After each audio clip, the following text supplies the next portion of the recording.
Welcome again students. Today we are going to explain grouping of capacitors. Grouping of capacitor करने जा रहे हैं हम लोग।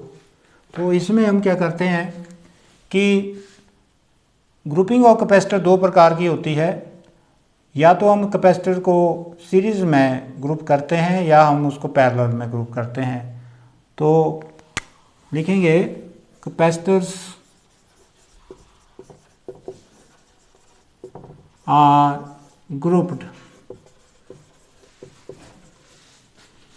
in two ways.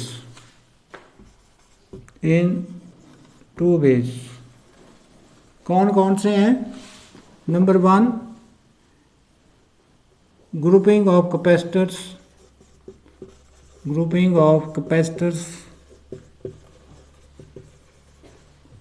in series। ठीक है। दूसरा क्या है? ग्रुपिंग ऑफ कैपेसिटर्स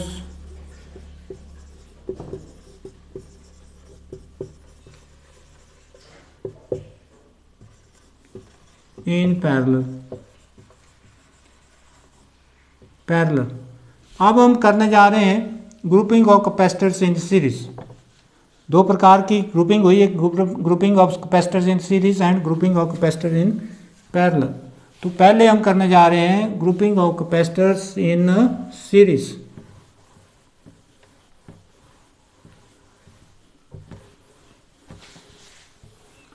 तो grouping of capacitors in series में क्या है कि हमारे पास दो कैपेसिटर्स हैं। एक कैपेसिटर ये है, दूसरा कैपेसिटर ये है। और ये कैपेसिटर्स ग्रुप में कनेक्ट करने हैं हमने। इसकी प्लेट ये ए है, इसकी बी है, इसकी सी और इसकी डी है। अगर हर एक कैपेसिटर्स की जो राइट साइड की प्लेट है वो दूसरे कैपेसिटर की लेफ्ट साइड की प्लेट से कनेक्ट कर ली जा रही है, जैसे ये इसकी राइट साइड प्लेट है और ये उससे कनेक्ट कर ली लेफ्ट साइड से। फिर आगे एक और कैपेसिटर है, मान लो उसकी इसकी राइट साइड की प्लेट जो है वो दूसरे कैपेसिटर की लेफ्ट साइड से कनेक्ट है। और जो एंड हैं वो किससे कनेक्ट हैं? वो अगर किससे कनेक्ट हैं? बैटरी से। वो किससे कनेक्ट हैं? बैटरी से। ये तो इस प्रकार की जो ग्रुपिंग होगी वो क्या होगी? वो होगी इन सीरीज। शर्त क्या होनी चाहिए? शर्त ये होनी चाहिए कि हर एक कैपेसिटर का चार्ज जो है बराबर होना चाहिए। अगर इसको हमने पॉजिटिव क्यू चार्ज दिया हुआ है, किस कैपेसिटर को? इसको, तो इसके ऊपर भी पॉजिटिव क्यू चार्ज ही होना चाहिए। किसके ऊपर? इसके ऊपर। और ये होता है जब कैपेसिटर्स को हम सीरीज में कनेक्ट करते हैं तो हर एक कैपेसिटर्स के ऊपर, जैसे सी है, C1 है, C2 है, C3 है, तो हर एक कैपेसिटर्स के ऊपर जो है वो चार्ज सेम रहता है। अब देखो इसको पॉजिटिव चार्ज दिया हमने Q। अब इंडक्शन के कारण इसके इनर फेस के ऊपर नेगेटिव चार्ज इंड्यूस्ड हुआ, जैसे हम पहले करते हैं। और आउटर फेस के ऊपर पॉजिटिव चार्ज हुआ। ये आउटर फेस का जो पॉजिटिव चार्ज है वो कैपेसिटर C2 कैपेसिटर की प्लेट C को चार्ज कर देगा।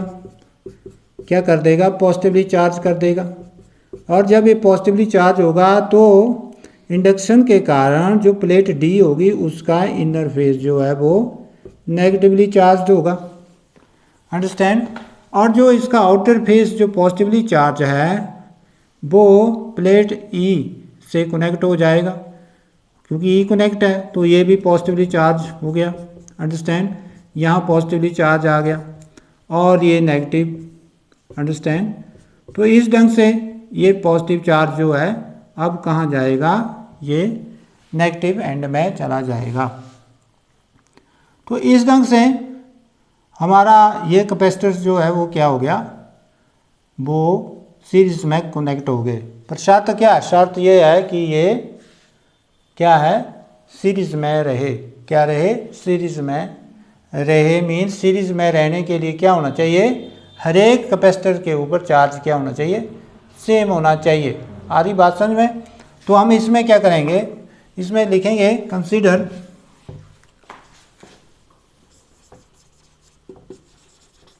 three capacitors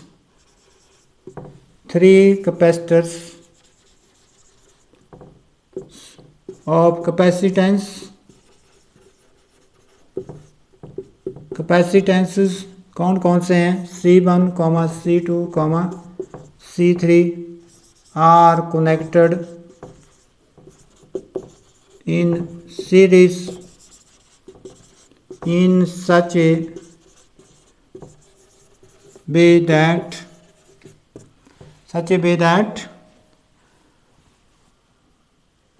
right plate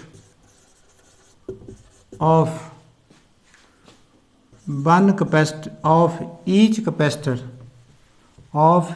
each capacitor connected to the left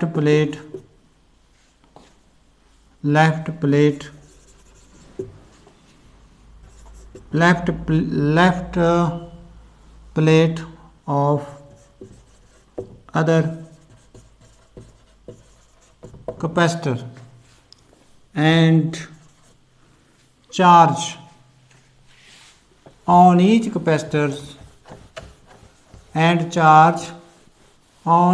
capacitor remains same। जो चार्ज होगा वो क्या होगा, and charge on each capacitors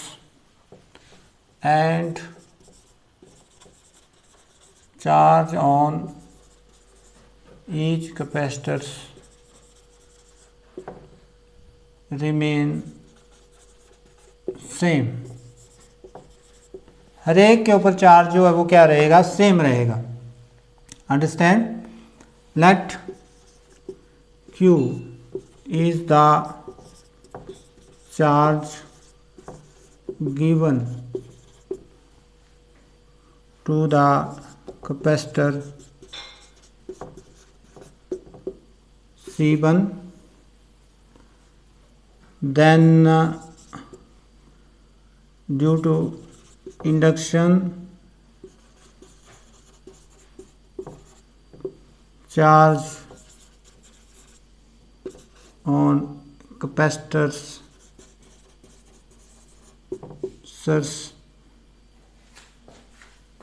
C2, C3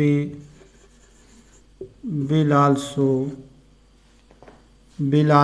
क्या होगा, will also Q क्या होगा, Q होगा। अंडरस्टैंड।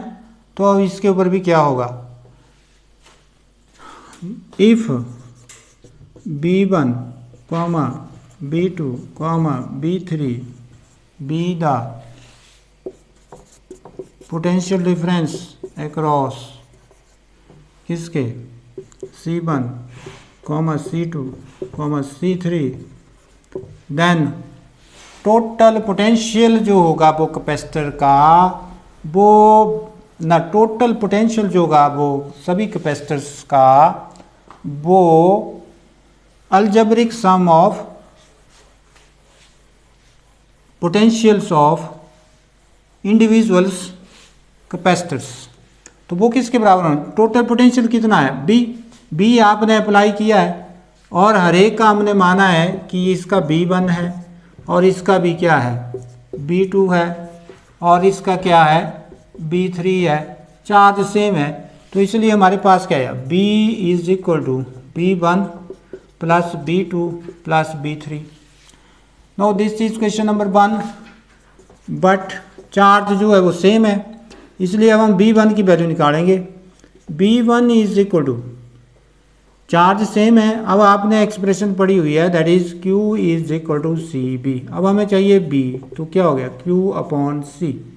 तो अगर 1 की बात कर रहे हैं तो चार्ज तो सेम है, सिर्फ कैपेसिटेंस ही चेंज होगा। This is question number 2।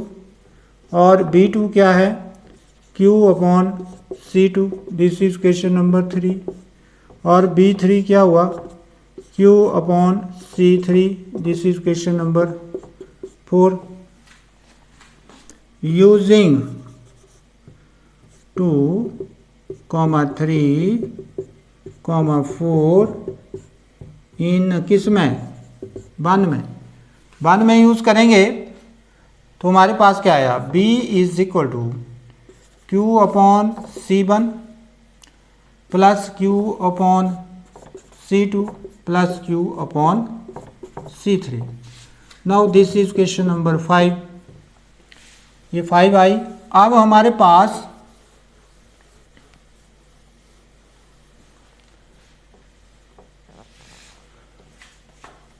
But if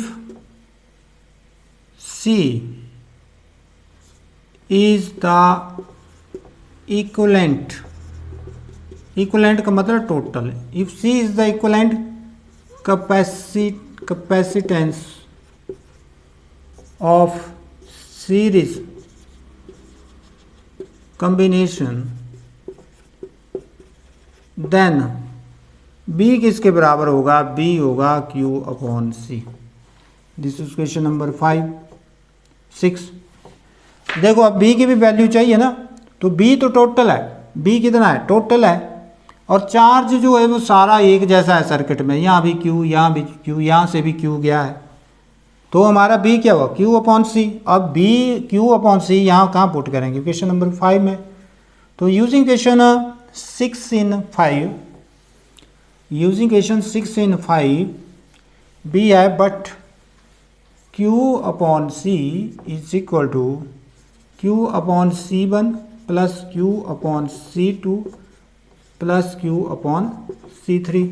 तो इसमें अगर आप देख रहे हैं तो इसमें क्या होगा, इसमें Q कैंसिल हो जाएगा और हमारे पास 1 upon C is equal to 1 upon C 1 upon plus 1 upon C2 plus 1 upon C3। So this is the capacitance of series combination.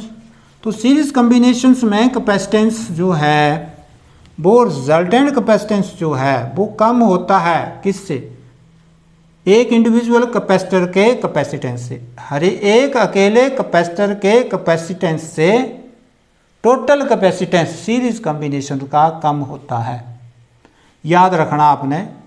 तो लिखेंगे in this case capacitance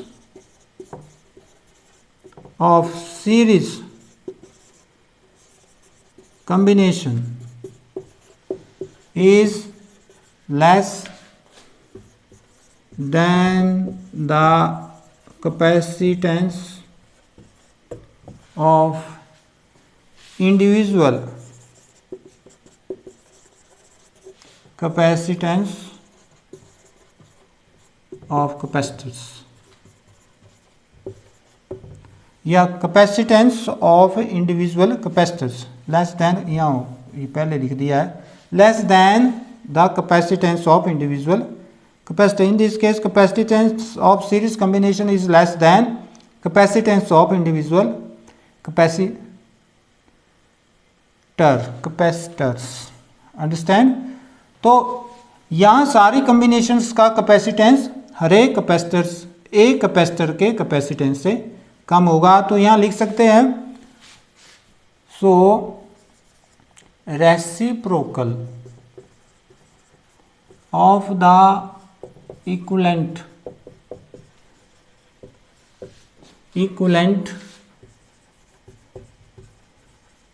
capacitance of series combination is less than the capacitance is equal the so reciprocal, देखो so reciprocal of the equivalent capacitance of series combination is equal to the sum of the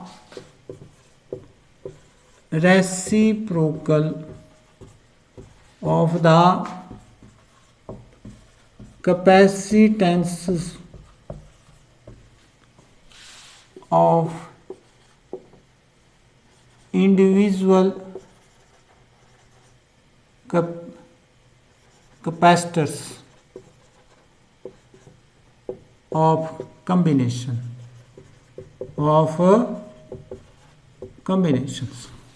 So reciprocal of the equivalent capacitance of series combination is equal to the sum of the reciprocal of the capacitances of individual capacitors of combinations. तो इस ढंग से ये article आप लोगों ने करना है। तो ये हमारा फर्स्ट लेक्चर हुआ।